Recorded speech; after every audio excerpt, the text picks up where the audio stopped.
Hey everybody, welcome back to another week in another episode of Lionheart Radio. Today we're talking with Colin O'Brady, who just finished up a project called Beyond 7-2. And as we get into the episode, we'll really talk about all of that project entailed and all of the goodwill that it did in the world. What I would encourage you to do is really think about the way that Colin O'Brady approached this project and the way that he approaches everything in life, because I think that there's a lot to learn from the mindset that he takes. It's really easy for people to hear a story like this and hear about somebody really pushing the bounds of human potential and to stand on the sideline and think, well, that's not me. I'm not capable of things like that. And I think it's just that mindset that puts us in a trap and holds us back from accomplishing pretty great things in life. You might not want to summit Everest and you might not even want to run an Ironman, but hearing their story and taking that mindset that they take in approaching everything that you do in life with that mindset can really set you apart and set you up for a really great life. So without further ado, Colin O'Brady. All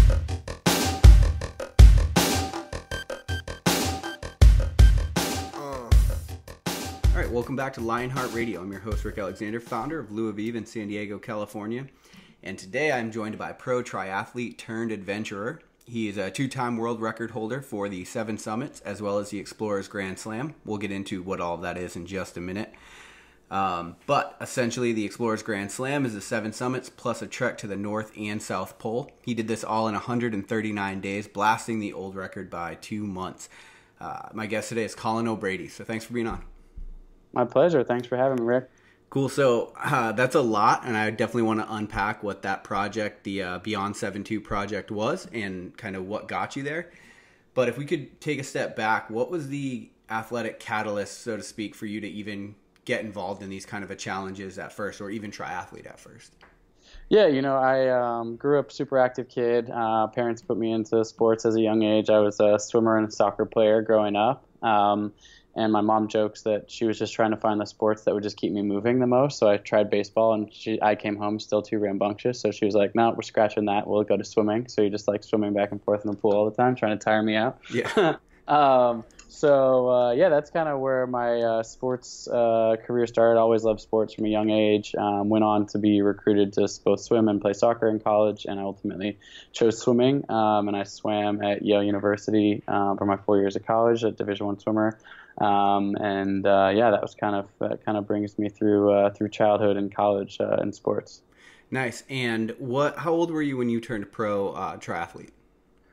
Yeah, so my sort of road to being a professional triathlete was an interesting path. I turned pro, I think, when I was, 23 or 24. So I swam through college, as I mentioned, graduated when I was 21, and kind of thought that, my athletic career was over, as it is for most Division I athletes at the end of their career, unless they're, going to the Olympics or professional sports leagues. Sure.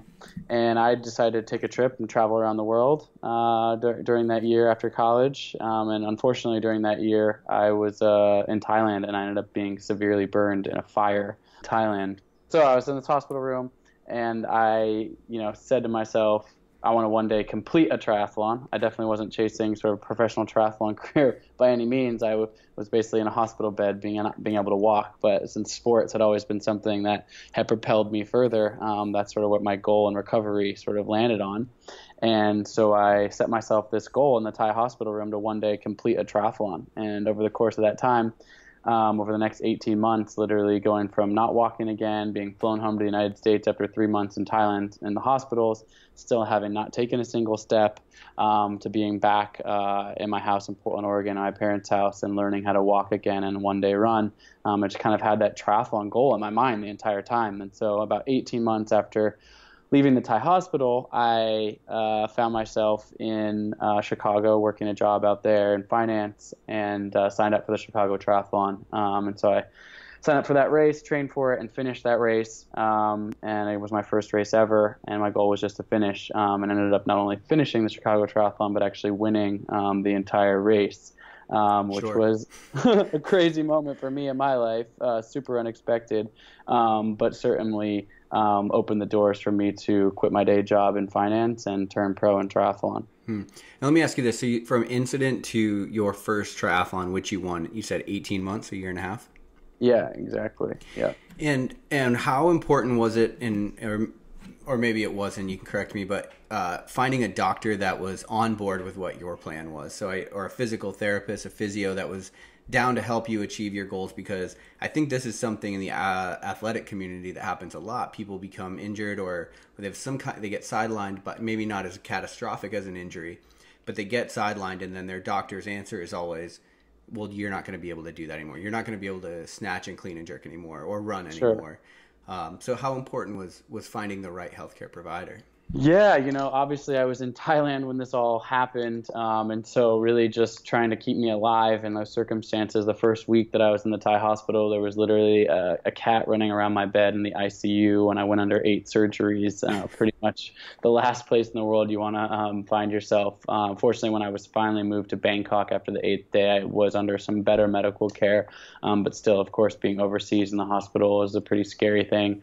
And yeah, the doctors were pretty certain, even when I got back to the United States, that I would never walk again normally, basically because the way that the burns were over my legs, particularly my knee and ankle joints, the ligaments, that they thought the ligaments would be damaged, and then my mobility would be really compromised because of the scar tissue healing over the ankles and knees and whatnot. And so, I have to say, ultimately, in the end, I did, in the long run, find some people in the medical profession that were supportive of me once they did see me sort of being able to exceed their expectations in recovery. But the most important person really was my mother throughout this time, who sat in the hospital room with me. And although she was just as afraid as a mother would be, imagine seeing your son unable to walk and in a Thai hospital on the other side of the world, she really came in every day and said to me, like, I believe in you. I think you can get through this. Let's talk about the future. What do you want to do when you get out of here? Let's set a goal, and kind of kept me in this positive aspirational mindset. And I attribute that, tremendously to a catalyst for my own personal success over time. And so really, it did take at least having someone, at least one person, believe in me, because I was really going down a dark downward spiral, being 22 years old, being told to never walk again, and an active athlete my whole life, just kind of thought life as I knew it was over. And so it was a huge moment for me to get on the other side of that and recover. Like you said, it's hard, and sometimes when athletes get injured, in many different ways, and having been a professional athlete now for many years, I've seen it a lot, which is it's very easy to say, oh, that athlete will never be the same, or oh, they'll never be as good as they were, and that can be really hard, tough pill to swallow, because so much of, as an athlete, your identity is all wrapped up sort of in your ability to perform as an athlete, and so that can be really challenging. I guess I would just say that I'm a living testament to sometimes the doctors don't have it 100% right, and sometimes when people tell you can't do things, that's not just in sports, but in all walks of life, people say, oh, that's impossible, you can't do this, or why do you think you could achieve this? And I'm a big believer that we really can achieve what we believe that we can, and that as humans we have reservoirs of untapped potential waiting to be released. And so when we shift towards that positive mindset, I do think that we can achieve amazing things, even when the first people might not believe that we can. Sure. And do you think that played the biggest part in your success, was your mindset? Absolutely. I mean, I think that, to me, that was an incredible and valuable lesson. And I didn't see the entire magnitude of that, in the present moment. I kind of my mom, kind of teased me into setting a goal. And I said, fine, Mom, I'll do a triathlon one day. Right. And that was this flippant goal. But then I started, day by day, started to believe in my own goal a little bit more. And then certainly 18 months later, finishing the Chicago Triathlon, not just finishing and winning, kind of brought that lesson full circle to me. It was like, wow, like that was a watershed moment of like, wow, maybe I can achieve some really incredible things in my life, and definitely laid the foundational groundwork for where I am now, to having set 2 world records last year. Certainly a lot of my belief in self and doing that comes from having learned those lessons. And I've faced countless setbacks between winning the Chicago Triathlon and, 9 years later setting 2 world records. There's also a number of setbacks and obstacles that I faced along the way. But in the face of all of those obstacles, I would remember, how possible it is to overcome those, and that there's positivity on the other side. And in your pursuits, either triathlon or as an explorer, what do you think? What was the biggest setback that you faced? I mean, God, we could do 5 podcasts on the different setbacks. Yeah. Let's see the biggest ones. I mean, certainly the burn, obviously is a really one stands out we've already covered, but in terms of the journey, itself, one of the things that I think is interesting, and I think probably pertains to more than just my own personal story, was, through triathlon, I had many setbacks, but also many successes. It gave me the opportunity to travel to 25 countries around the world and race all over the world, live all over the world, 6 continents, 25 countries, like I said, an incredible gift. And training day to day out, injuries, setbacks. I was super overtrained at one point. My testosterone levels were that of like a 90-year-old man, and I could barely get out of bed because I'd just been pushing my body so hard. So learning how to balance my strength and recovery through that, and still coming back from that to excel. But one of the bigger setbacks that stands out to me was when I decided to pivot away from triathlon, actually having come off just winning a half Ironman event. So racing was going well. I had solid sponsorship at this point. And I said, you know what? I actually feel like I want to do the next thing in my career, which is I want to chase this mountaineering world record. And the amount of people that said to me, like, wait, well, you're not a professional mountaineer. You're winning races in triathlon. You have sponsorship. I was 29 at the time. The peak age for triathlon, is 33, 34, 35, and Craig Alexander won a world championship when he's 37 or something like that. So, you're talking about I had many years in front of me to continue to excel in that sport. Why would I pivot away from that to do something that, I wasn't certainly not an expert in, and then they're like, but Anna, that's going to cost a lot of money. Like, where are you going to raise the money to do that? Like, that just doesn't make sense.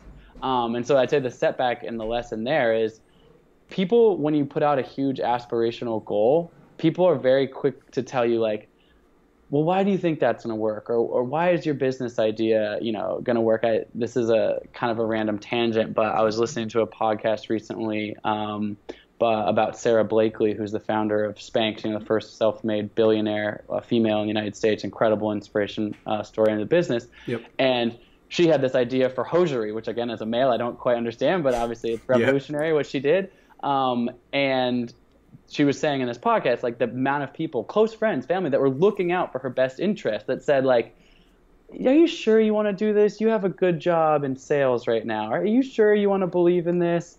And having the strength and presence of mind or personal confidence to say, you know what, actually, like, I do believe in this idea, and I do want to put my whole heart into this. And of course, for her, it turned into $1 billion enterprise.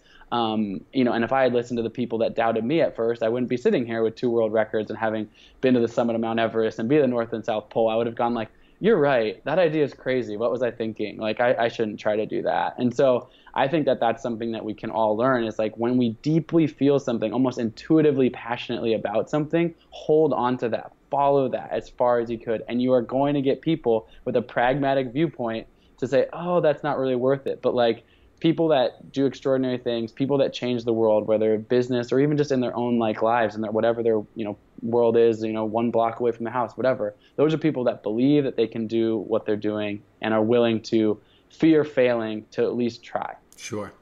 And what? Excuse me. Yeah. What was it? I guess what was it that really, was it just a gut feeling? Why did you pivot? Right? Because that would be the obvious question. It's like, why? Sure. Yeah.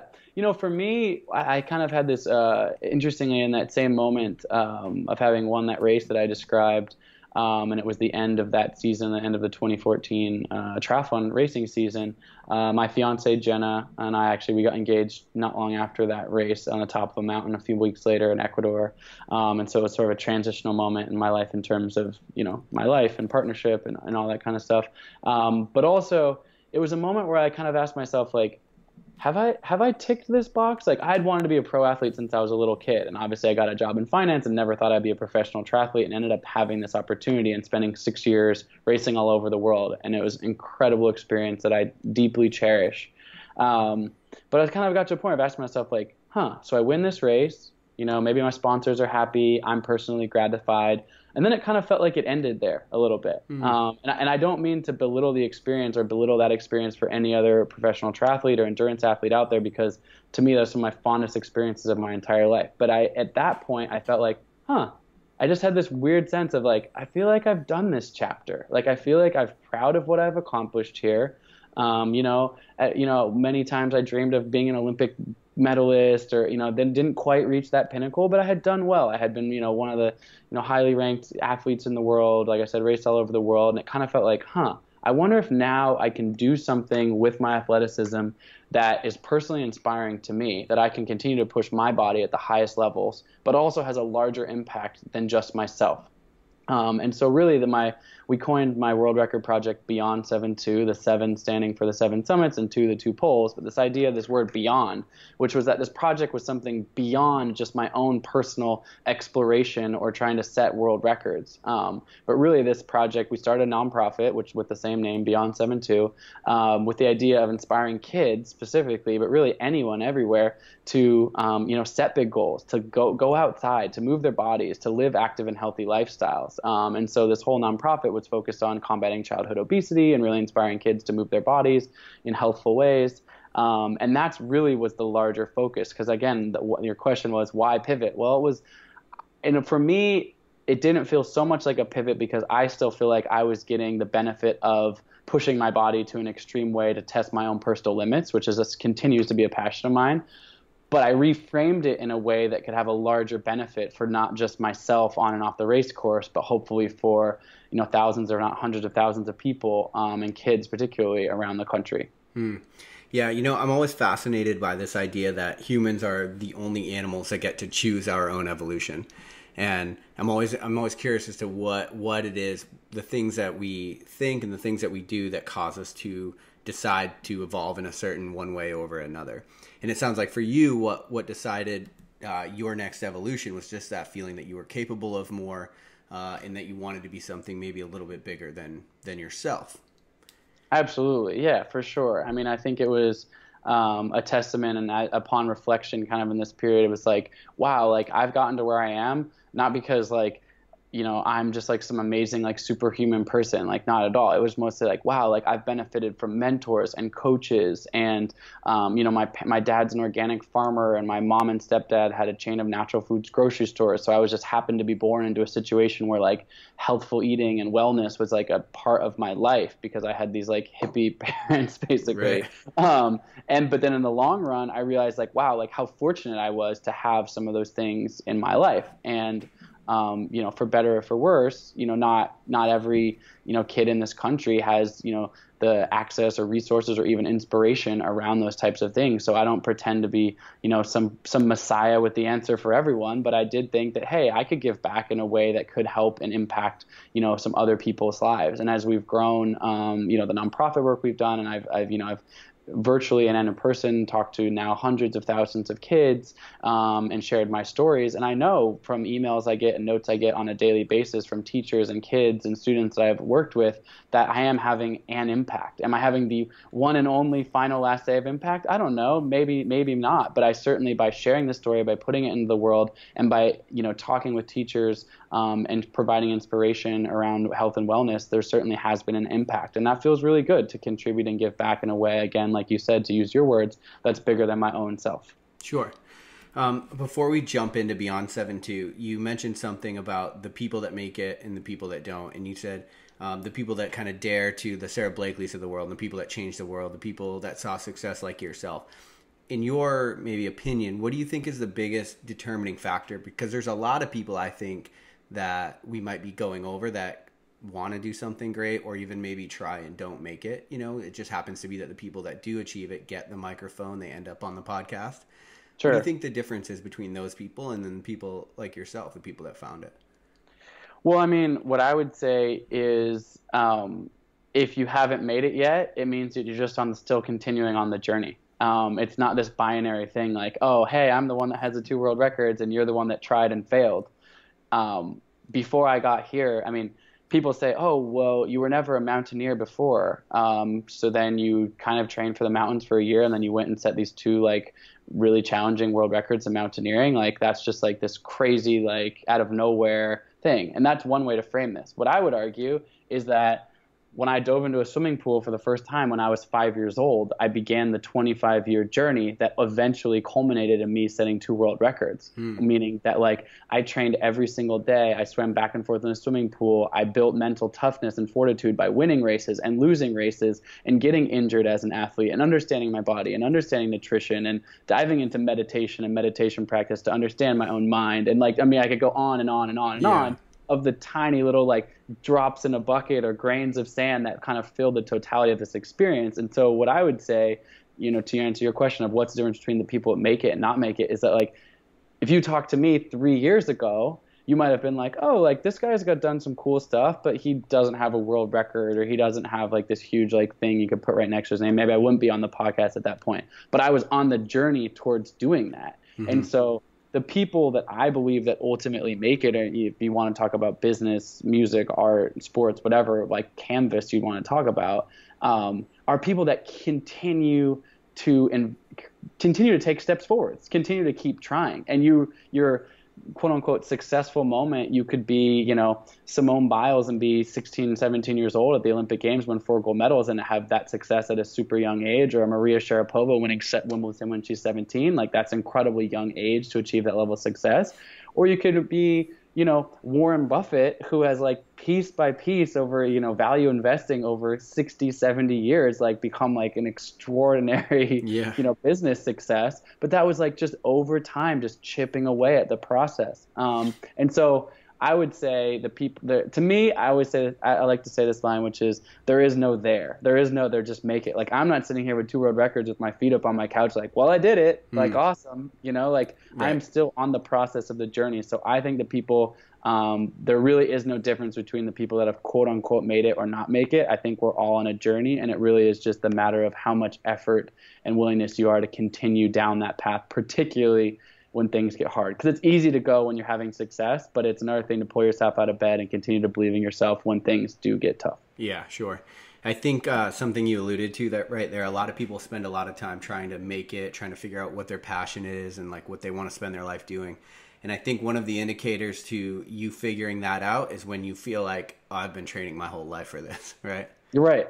It was absolutely 100%. And I think that there is, it's like I have been training. Like it doesn't seem like the 5-year-old kid jumping into the swimming pool is training to summit Everest, in 1990 is training to summit Everest in 2016 instead of world records. Like those don't necessarily seem like so obvious of parallels, but like there are a ton of parallels. And then go a step further than that. Okay, both those are athletic pursuits, but I mentioned meditation in there. It's like, I randomly got introduced to meditation, 6 or 7 years ago. And that doesn't necessarily think like that the guy that's, dragging a sled to the South Pole and the North Pole. But let me tell you, like when it's minus 40 degrees out and you have if you have if you have a sled, 100-pound sled on your back and you're exhausted and it's white in every direction, so there's nothing to go. It's like, what are you doing? Like you're meditating, like, and your mind can either drive you crazy in those moments and make you want to quit and give up every step of the way with negative self-talk, or the discipline that I put into a meditation practice that I didn't realize was necessarily leading me for that moment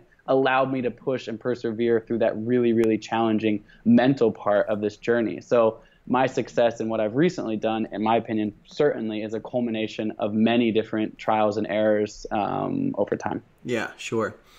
Going into the project and formulating the project, what came first? Was it the cause? Or was it the actual, hey, I'm going to do this big project and I want to do the most good in the world? Yeah, I mean, it's an interesting sort of chicken before the egg question. I really think that they were born in tandem. Like I said, Jen and I found ourselves on a mountaintop in Ecuador, and I was, down on one knee, asking her to marry me, and at the same time, kind of dreaming about what we wanted our future and our life together to look like. And, along those lines, we kind of, we have a habit of sitting down every year and, setting our own personal goals and our goals collectively, throughout the year. And this was certainly a big moment of being engaged, making that kind of commitment to one another of thinking about what do we want the future to be like. And as we went through that, we kind of came up with, I was like thinking of some of my childhood dreams. Everest had always been a boyhood dream of mine. And I always kind of thought about the 7 summits and stuff like that. So you kind of start going, well, I wonder if I could do that. I wonder if I could this. And then at the exact same time thinking about this idea, which I alluded to before, which was like triathlon was great, but I wonder if there's a larger impact that I could make in the world. And then it was kind of like this aha moment of like, oh my God, I wonder if we could combine those two passions to actually help both things elevate, one another, this athletic pursuit with a larger mission. So really, I think that they were born from the same moment. And what is it that made you decide that, hey, I want to start my own nonprofit versus finding one, because doing the project really hard, right? Finding the best way to spend money and to attack a cause that you care about is probably equally as demanding. So what was it that made you decide, hey, I'm going to actually start the nonprofit to do this? That's a really great question. I will be honest that when Jenna and I, dove into this entire project and all the different facets of this project, we had a beautiful level of naivete to this, and thinking like, oh, we can just like start a nonprofit and we can set a world record and we can raise sponsors and we can get tons of media. Yeah, and like, right. And she actually, we say this joke that she's always been incredibly supportive of me, but she does have obviously some of her own personal pursuits going on. And at this time, she had said like, oh, like I'll help you with this. Like I'll help you like a couple days a week on this. And like 1 week into trying to do all this, she was like, so you need my help 100 hours a week, every week for the next 2 years, and you can't pay me anything, right? And I'm kind of like, yeah. Yeah, right. So that's suffice to say, we bit off a lot more than we could chew. But in the end, we have been relatively successful with it all, but we have been overwhelmed by that process. What we learned about the nonprofit, to specifically answer your question, was, partnerships were really actually fundamental in what we were doing. We do have our own standalone 501c3 called Beyond 72. But really where we've been able to make the most impact is by really forging those partnerships, because ultimately we didn't quite have the bandwidth nor staff or resources to do our own programs and create that. So what we did is we actually partner with an organization called the Alliance for a Healthier Generation, which is an incredible organization that's impacting 20 million kids nationwide in 29,000 schools, and doing curriculums within schools and with PE teachers and physical education around health and wellness, and really in line with what we were doing. And so that was a great partnership, because what they had is basically a huge network of teachers and schools that were inspired to be working in this space. And then the story that I was creating by doing this world record was this sort of unique teaching moment that they could bring within the schools. And it was incredible to see how that grew. So they were able to kind of tap into their network of people. And we did, built this whole sort of media and social media campaign around what I was doing and telling the story in real time. And teachers essentially over that semester, and actually this lives on now, but particularly when it was going on, which was last spring and fall, or excuse me, last spring, when this world record was happening, they would, I would be out climbing and the kids would like look on the blog every single day. And then the teachers would say, okay, let's do a unit on whatever country Colin's in. And so over the course of the semester, they would say, oh my God, so he's in Nepal now. Let's learn about atmospheric pressures from a science, and curriculum would talk about like atmospheric pressure, the science of mountains, geology, that kind of stuff. But they'd also talk about, the cuisine and culture of a Nepal. And then all of a sudden I'm in Tanzania. Well, like, where is Tanzania on the map? Let's talk about that. All within this sort of larger guise of aspirational goal setting. And then we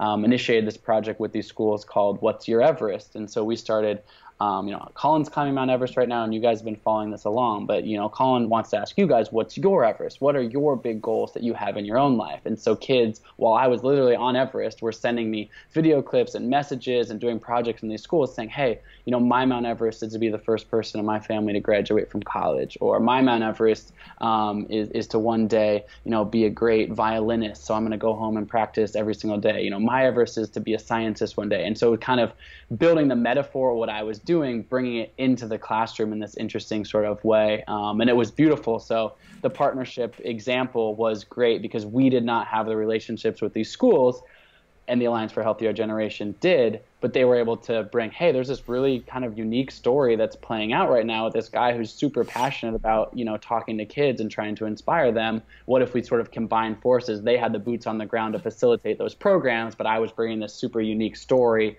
that captured and captivated the attention of the students. And so it was this really beautiful synergy that played out over time with that.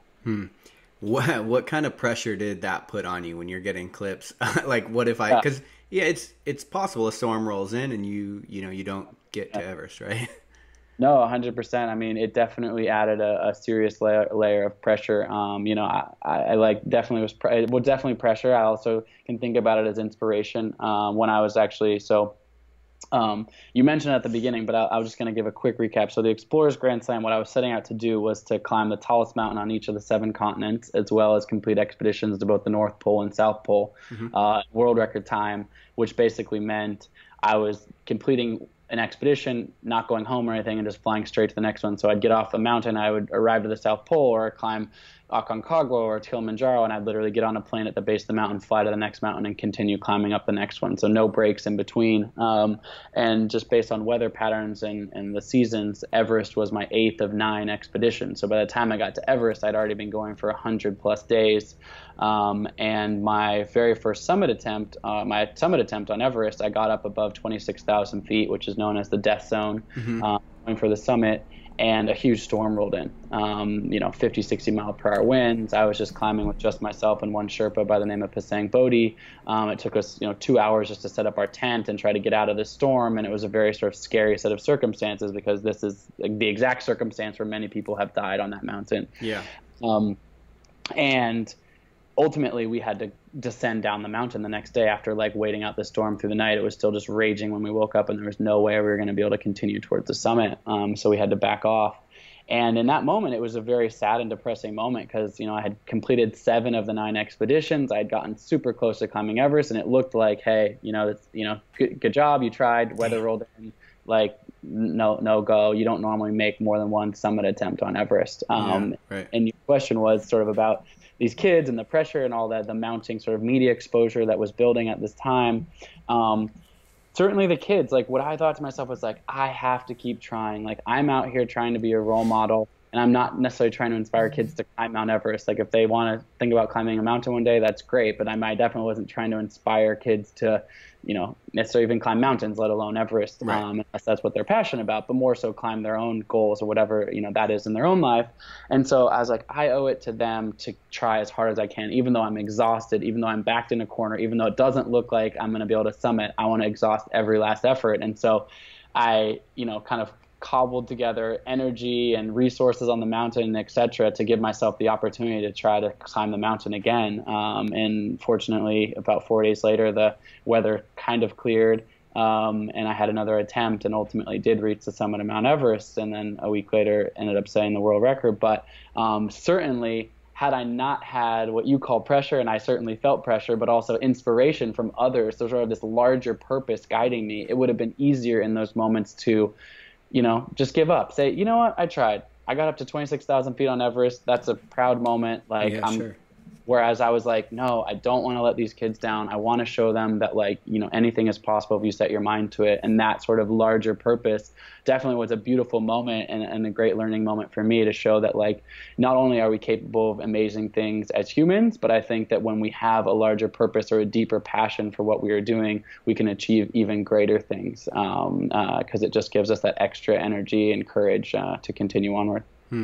What was the Sherpa's reaction or mindset when you're hey, I know the right answer is to be done here, but I'm going to wait it out and try to make another attempt? Pasang Bodhi is an incredible guy. Him and I had met climbing in Nepal in 2015 on one of my training climbs over there on a mountain called Manaslu, which is it's the 8th tallest mountain in the world, so quite a big mountain, similar to Everest actually. We've developed a great friendship over the course of the Everest expedition as well.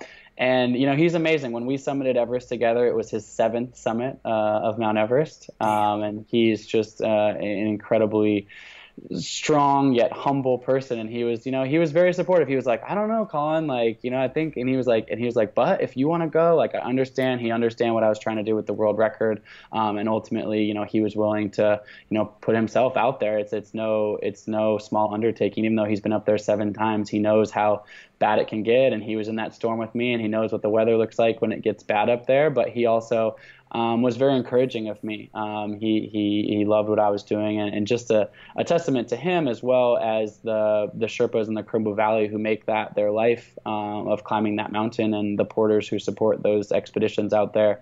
It's an incredibly hard, strenuous, and ultimately dangerous work. But they take a ton of pride in it, and they really are, they're certainly historically have been this idea that the Sherpas weren't as good of mountaineers, or not technically as mountaineers, don't have the gear and that kind of stuff, and that these, Western people like have these more knowledge or skills. And that is certainly not the case. And that I'm glad that that myth has been dispelled at this point, because the Sherpas over there really are just some of the strongest, most incredible athletes that I've ever met anywhere in the world. And that's speaking from someone who has trained and raced with the world-class athletes all over the world. I've never seen anything like it. And then on top of that, I've never seen anything, not only the fitness and strength, but the love and compassion that they bring to that endeavor, and how much pride they take in the mountain and the spirit of the mountain is really, really phenomenal. And so no Everest expedition, I don't care who you are, happens without the support of the local community there. And anyone who stood on top of that mountain can tell you that there's so much gratitude and love and respect for the Sherpas of Nepal. Sure. One of the early obstacles that you mentioned was, okay, hey, this is going to be a really expensive thing to do. And you mentioned when you first put this into the world, people are like, hey, why are you doing this? Why are you pivoting? But what was it like when you started going to sponsors? Like, hey, I'm gonna need this money. Like, how did you proposition that value? Yeah, it was a funny undertaking. Of course, having been a professional triathlete, I understood the world of sponsorship maybe better than the average person, although the world of sponsorship still is sort of this opaque, Sure. Who do you know, what value you're providing, how many Instagram followers do you have type of world. And at this point, I didn't have a ton of credibility. Of course, I had been a professional athlete, but triathlon not being super visible in the media, it's not like I had some mega following to go back on. A guy by the name of Brian Gelber had been supportive of me all throughout my triathlon career. He was actually my very first sponsor and longest standing sponsor. He was hugely supportive throughout my entire career. He was one of the first people that said, hey, if you can get some momentum around this project, I will help to support it. And so that gave us a little bit of momentum, for sure. However, there was still a huge chasm of how we're going to raise a significant amount of money around this project. And so, admittedly, it was just a ton of hard work and just entrepreneurial spirit of, 100 people said no to us before anyone said yes. I got everything from good luck, kid, or you're crazy. Another thing that, historic or context that was interesting was that in 2014 and 2015, the 2 years previous to my world record attempt, no one had summited Everest. So in 2014, there was a huge avalanche in the Khumbu Icefall that killed 16 Sherpas and closed the rest of the climbing season. And then in 2015, there was, of course, the huge earthquake in Nepal that not only closed the Everest climbing season, but devastated the entire country. And so when I was going into these meetings, not only did I not have any credibility as an athlete or someone who could pull this off, certainly not a professional mountaineer by any means, but not only that, people who knew about Everest specifically would say, so no one climbed Everest in 2014 and no one climbed Everest in 2015. You think you can climb Everest? Oh, and by the way, 8 other expeditions back to back to back. There's no way this is going to happen. Yeah, right. So there was a lot of doubt. Ultimately, we did find some amazing brand partnerships. Nike was incredibly supportive in the end, which was fantastic. Mountain Hardwear was a great support, in Columbia Sportswear from a outdoor apparel standpoint. Brian Gelber, who I mentioned, and some others, we ultimately did get the support. But it was not easy. And it was trying to find sponsors who were mission aligned. Ultimately, Nike was an incredible support. Of course, they have built an entire brand on great storytelling and sort of unlocking and unleashing human potential. But more importantly, they're not, Nike, running shoes aren't going to take you to the summit of Mount Everest, and they'd be the first to tell you that. They don't make, climbing boots or sleeping bags or tents, and so it wasn't such a product play for them. But they have an incredible thing that they do is they take 1.5% of their pre-tax dollars and put them into a pool of money called the Global Community Impact, where they do incredible work around the world, making great charitable impacts. And one of their biggest tenets of that, if not their biggest, is around active and healthy kids. And so they sponsor a ton of school programs around getting kids outside, moving their bodies, after school programs. Globally, they do this. And so it was amazing. I'm from Portland, Oregon, and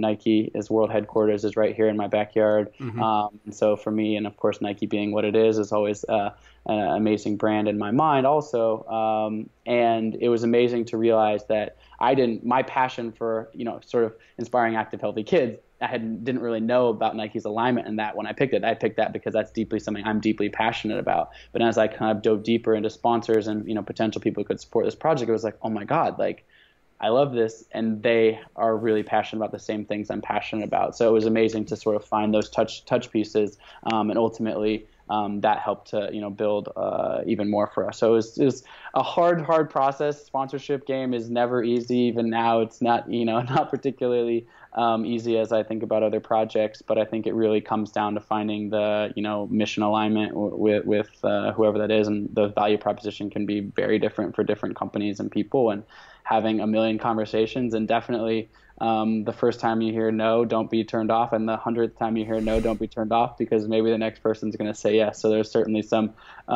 maybe naive optimism in it all, to just be like, well, who knows what's behind the next door? That was a no. All right, moving on. The next thing, the next thing, the next thing. And that's kind of how I did it. I probably took 1,000 meetings that year, most of which did not bear fruit, but got me a step closer to the ones that did. Yeah, and I'm sure you had to get a good mix of like monetary sponsorship and then key positioning sponsorships of people that could provide resources, like you mentioned with the gear. Yeah. And one of the things that I think probably maybe people are curious, I'm definitely curious about, is when you are doing the logistics and the training for something like this. That's a significant amount of time in which you still have to pay for yourself to live, and your wife or fiance before the actual mission. And so. How did you do that?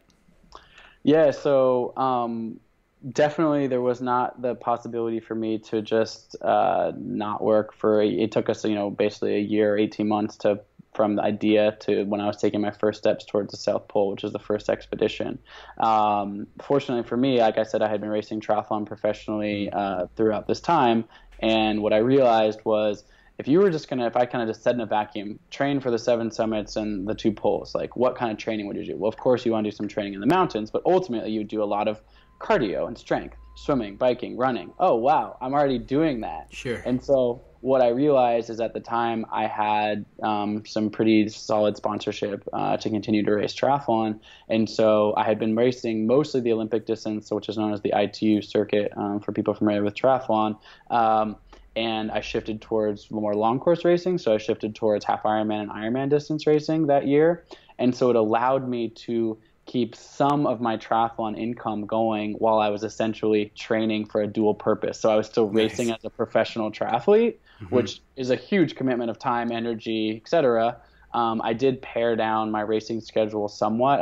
In previous years, I had done about anywhere between 10 and 15 professional races per season. And I think the 2015 season, I raced probably more like 7 or 8 times, culminating in Ironman Japan, which was my last professional race in August of 2015. And so that's honestly how we kept the lights on, was to keep racing triathlon, which provided the dual purpose of providing a small income from that, but also was the training that I needed to do to basically prepare for the mountains. And honestly, had I just been doing the mountains, I probably would have been able to do a little bit more specific mountaineering training. But the triathlon training was going to have to suffice.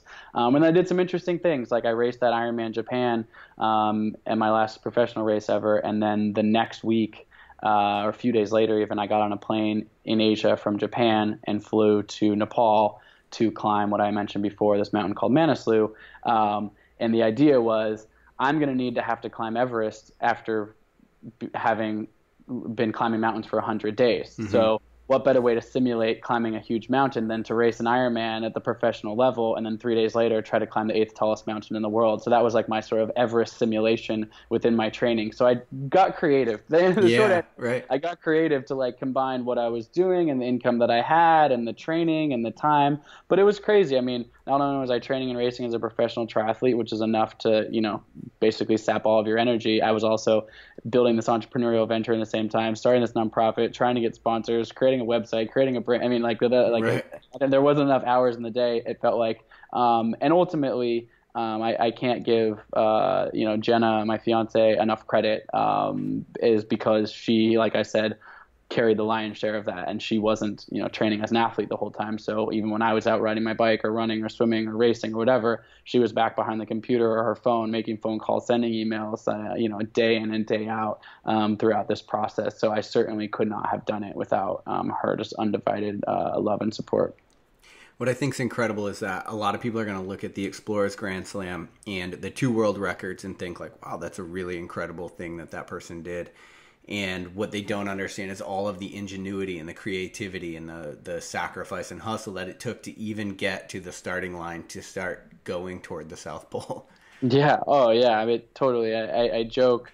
I say a couple of things. One is when I stepped out of the plane in the South Pole and the plane dropped me off, and here I am in the middle of Antarctica walking towards the South Pole. It's minus 40 degrees. Normally that'd be somewhat of an intimidating experience. And I was kind of like, oh, now I just have to walk in a straight line? Yeah, that's right. So simple compared to the 100 balls I've been trying to juggle just to get to that starting point. Getting to the starting point was incredibly hard. And then the other thing I joke about is that, of course, the 139 days were incredibly taxing. One of the hardest emotionally and physical thing I've ever done in my life, of course, to get there.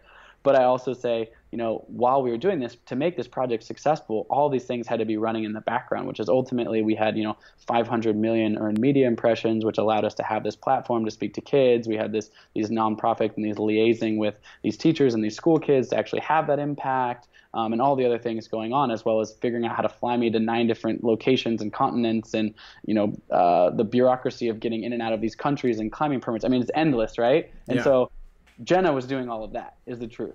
And once I was out there climbing. And so again, I joke, I was like, oh, I just had to climb the mountains. Like, she had the hard part because she was like running like 5 concurrent businesses without like the proper staffing or resources to do that.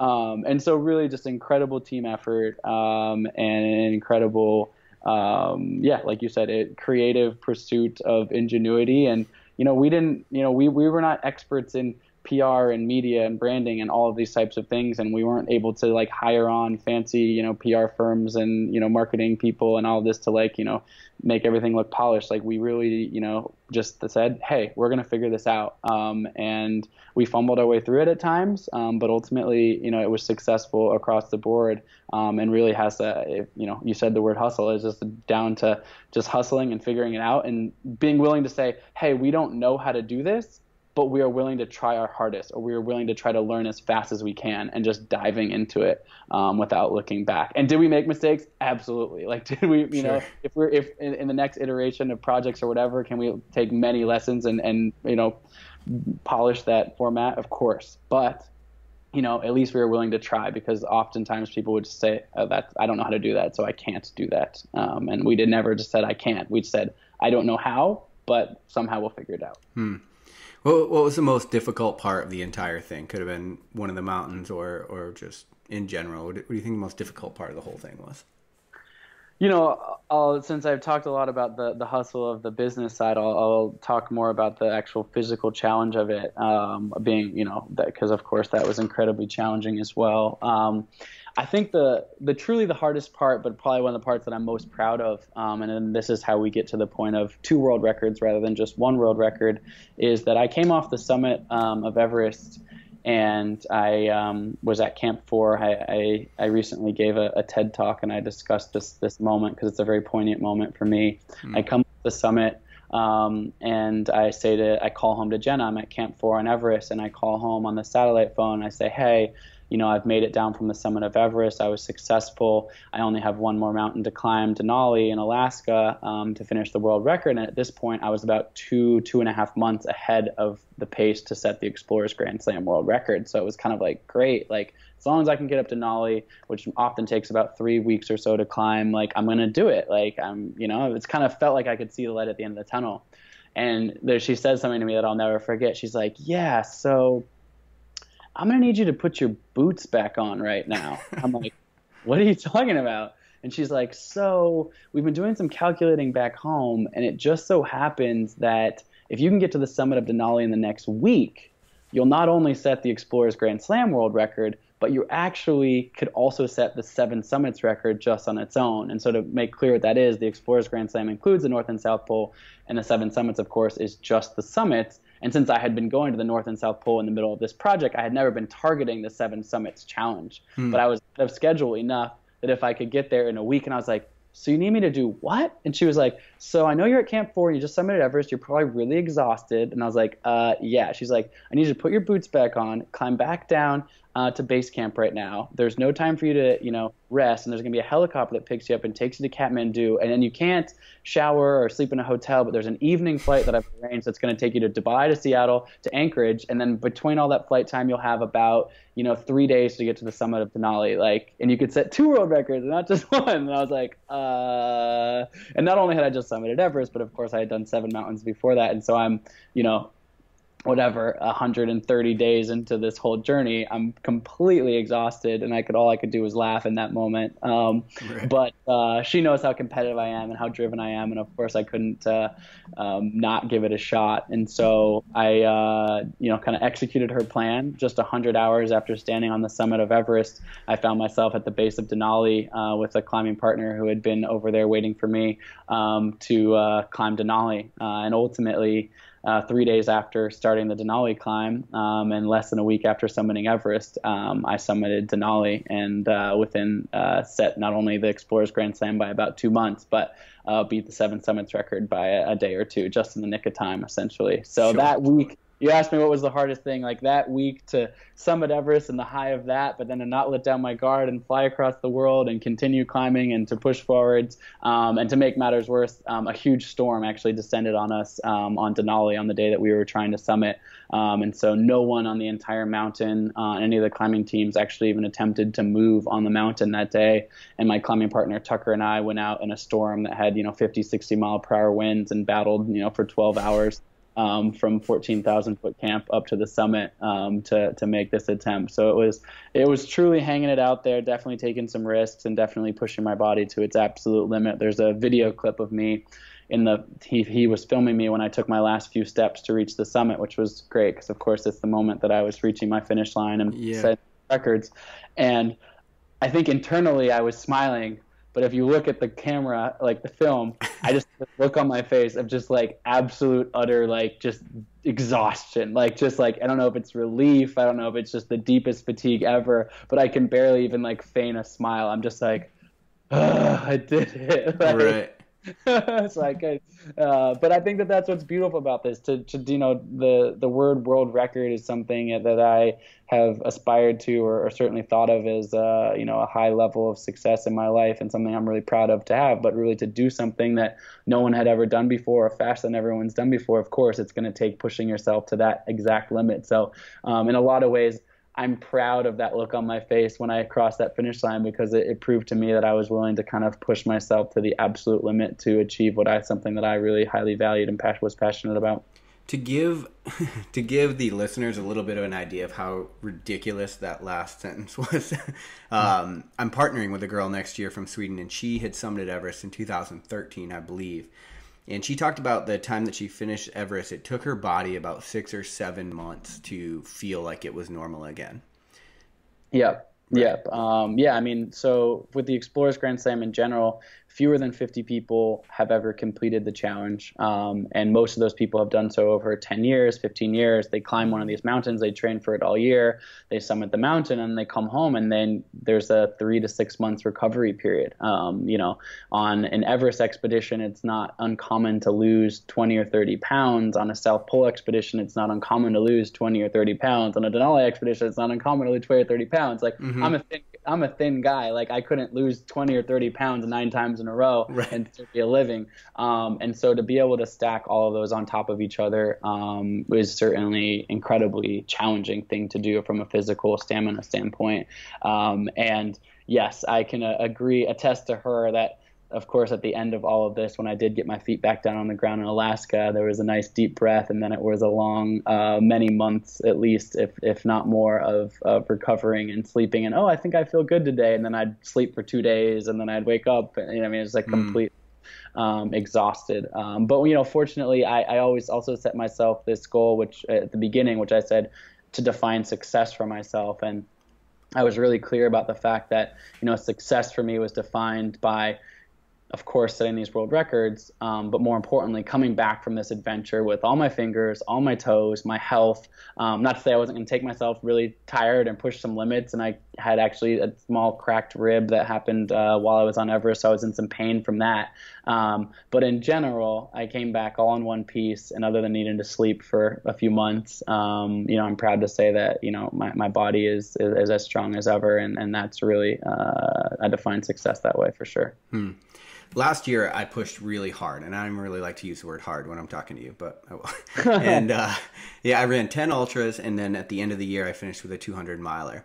And Wow. right when that was over, there was about 3 days where I was thinking, like, I just don't know if I want this anymore. Like, it was such a long time to suffer.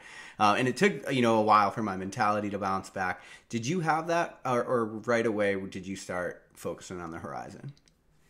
It's interesting. I think that that's totally normal. I think as someone who's done a ton of ultras yourself, you're probably very familiar with this idea of type 2 fun, which is, for those that don't know what that means, it basically means that in the time you're suffering while you're doing it, but then after you've heard, you get this weird nostalgia about the experience, and it seems like, oh, it was so fun when I was up on Everest and the wind was blowing and I was in my tent. But like at the time, you're like, there's nowhere else in the world I'd rather be anywhere other than where I am right now. Right. When you're running 200 miles or whatever it is, like you're not like, God, this is so cool. But then like, and then the day after, you're like, I'm never doing that again. And then a week later, you're like, I can't wait till the next time. Yeah, exactly. There's something strange about the human condition or our own psychology that leads to that. So I'm no different than that. There were certainly moments where I was like, okay, I think I've been in enough cold places and been on enough mountaintops. Cool, like I'm good. Yeah. And then of course it doesn't take long before you're like, what's the next way how I could push my body? What's the next interesting thing? This and that and the other thing. So I've experienced both, and I find that I'm definitely still passionate about finding my own limits and pushing my body. That said, this past year, it's been just over a year now, and then I am starting to think about some other big projects heading into 2018. But I knew that particularly coming off doing this project straight after professional triathlon. So as I said, there was literally no gap between racing triathlon professionally, racing Ironman, and going straight onto this project essentially, that my body needed a little bit of rest. And so I gave myself the permission, kind of fighting my own,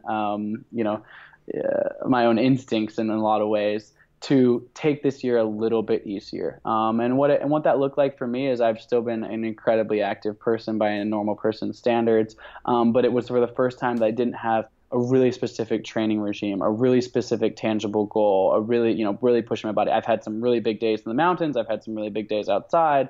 I've had some really big athletic days, but then, not with the same intensity or consistency or expectation that I have on myself. And that has been intentional. And that's actually been hard for me, interestingly enough, to give myself that freedom.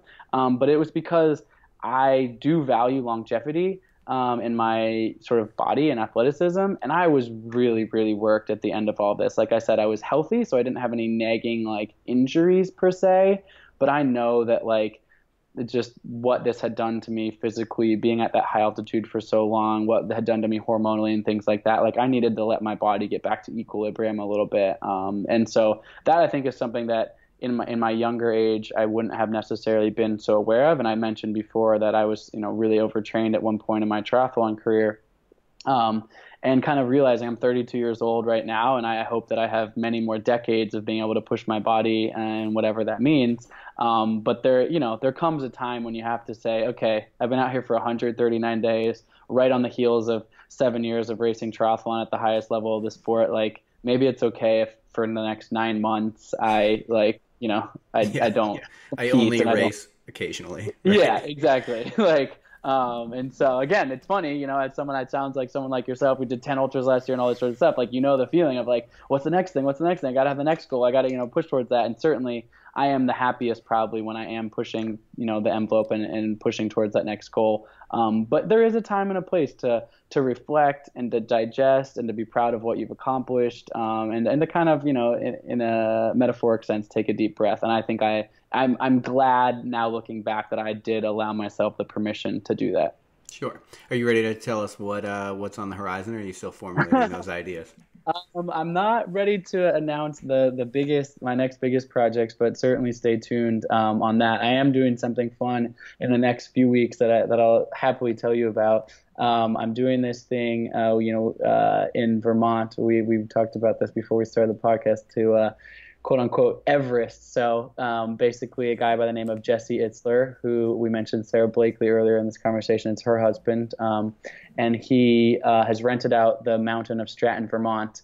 And has invited a group of people out there to see if they can quote unquote climb Everest. And what that means is 17 laps of the ski mountain, which is about a mile long and about 30% grade on average, equals 17 laps of that equals 29,000 feet. So that's the summit of Everest from sea level. And so it's a endurance challenge to see who can quote unquote climb Everest, but basically while standing in Vermont, up and down the ski mountain. So just imagine kind of the worst and most grueling hill reps over and over and over and over and over again until you reach the summit of Everest. So I'm doing that challenge in the next 3 weeks. I love, of course, I love testing myself in these challenges, and I love the creativity with someone like Jesse, who's a passionate ultra marathon and endurance athlete, and then the ability to say like, oh, let me think of even more random and creative ways to explore that. So I'm always on board for that. So that's something I've got coming up in a few weeks from now that I'm looking forward to kind of really get me back out there. But I'm gonna be coy now and not tell the next project, but they're coming in 2018. Some bigger projects. Well, nice. Sounds good. So the Lionheart Kicker is a final question, and we try to ask every guest, and it's based on advice. So if you could give blanket advice and you were given a platform for the day, you created your own platform, and it were guaranteed that everybody in the world would hear it, and it would be translated to every language, and they might not all follow it, but they would definitely hear what you're saying. What would you tell people? I love that question. If I had to put it into a few words, it would be keep pushing forwards. And now I'm going to give a little context to that, which is I think that this world is an incredible place when people are passionate about what they're doing. And I think too often, and also part of life is facing obstacles, facing setbacks, hardships. And too often in those moments, people stop pushing forwards. They hit the wall and they sit down and they give up. And if I could give anyone advice, it would be keep pushing forwards. I love the phrase, it's always darkest before the dawn. I think a lot of people say to me, well, if you could go back in a time machine, do you wish you never got burned in that fire? And in a lot of ways, the physical and emotional trauma that I went through, that my mom went through, that we all went through there during that time was literally horrific. I would never wish that upon my worst enemy. But at the same time, because I got through that and continued to keep pushing forwards, I also am where I am today. I learned some of my greatest lessons. And so my advice to anyone out there would be, no matter where you are, if you're on the summit of your Mount Everest right now, cheering your success, if you're at the base, just dreaming about a big idea, or if you're somewhere in between, you started something and now you're feeling set back or you're not going to make it, keep pushing forward. You never know what's right around the next corner. And if you continue to do that with forward motion, you're going to get to where you want to go. That's cool. For people that are listening to this and they want to support your future endeavors and follow along with what you're doing, how can they do that? All over social media. So I'm at Colin O'Brady on Instagram. That's probably where I'm most active. I was actually the first person to ever Snapchat from the summit of Mount Everest, which was viewed millions of times globally. So you can hit me there. But yeah, all across social media at Colin O'Brady, just my name. And then the website is beyond72.com, which has got information about some of the nonprofit stuff. And we're actually getting ready to do a little bit of a rebrand on that. So that website should look a little bit different in the coming months. And certainly that's where we'll be announcing the next iterations of projects and ideas and collaborations that we've got going on. So please reach out. I love it when people reach out or drop me notes. And the last thing I'll say is I mentioned it quickly earlier that I gave a TED Talk this spring that came out this summer online. So check that out on YouTube. It's called Change Your Mindset and Achieve Anything. I encourage you to check that TED Talk out as well. Yeah, for sure. And we'll link all of that up in the show notes of this episode. So if you're driving, just be cool. Wait till you pull over and find it in the show notes. Hey, thanks for being on. I really appreciate you taking the time today and to talk about your journey. Thanks, Rick. I appreciate it. My pleasure. Perfect. Thanks, guys. Thanks for listening to Lionheart Radio. I hope that the information from today's show will make you fitter, happier, and healthier. For the show notes of this episode and every episode, head to www.lionheartrad.io. Yep, just like Lionheart Radio. And please, if you have the time, head over to iTunes and give us a 5-star rating. It really helps us to know that we're on the right track in delivering you reliable information and value.